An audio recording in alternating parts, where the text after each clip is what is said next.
un État comme celui d'Israël qui n'a pas signé le traité de non-prolifération nucléaire et qui refuse un Moyen-Orient dénucléarisé et qui fait tout pour singulariser l'Iran à l'échelle mondiale. Il n'y a aucun mouvement ou presque contre ces pratiques inadmissibles et inacceptables, et les musulmans qui ne veulent que vivre en paix leur foi spirituelle aux États-Unis comme ailleurs. Eh bien, il y a certains lobbies qui jettent le feu sur l'huile pour créer des tensions entre les différentes communautés religieuses. De mon point de vue, les chrétiens, comme les juifs, comme les musulmans, je parle des communautés religieuses, doivent faire un front uni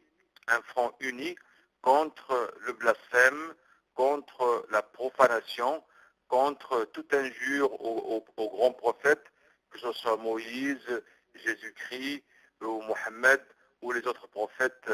envoyés par Dieu à l'humanité, et démontrer à travers ce front uni que les fidèles du monothéisme refusent toute action qui met le feu aux poudres, toute action qui empêche la coexistence entre les différentes communautés pour le bien de tous. Et comme ça, on peut dévoiler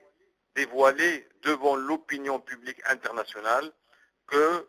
les fidèles des trois religions monothéistes font un front uni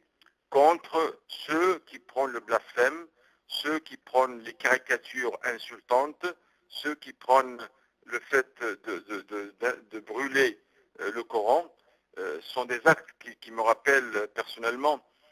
dans l'histoire du monde musulman, quand Isabella et Ferdinand, les rois d'Espagne, vers le XVIe siècle, quand ils ont dit, non seulement aux musulmans, mais même aux juifs d'Andalousie, vous avez trois choix, soit de sortir de l'Andalousie, de quitter l'Andalousie, le bannissement, ce qu'on appelle le bannissement sur le plan juridique, soit de devenir catholique malgré vous, soit on vous tue. La puerta, comme on dit en espagnol, la porte, vous dégagez, ou la muerta, ou bien on vous tue, ou bien vous devenez catholique. Ces images ces pratiques qui nous rappellent Ferdinand et Isabella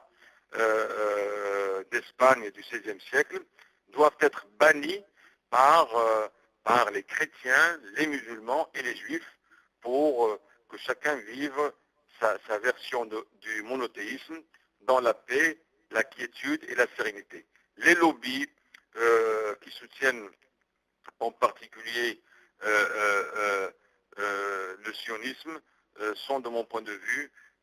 en général, derrière ce genre de mouvement qui porte atteinte à la paix mondiale et qui font que les musulmans se sentent dans une situation déstabilisée parce que le Coran, c'est le livre le plus sacré pour tous les musulmans du monde et même pour les non-musulmans qui connaissent la profondeur des enseignements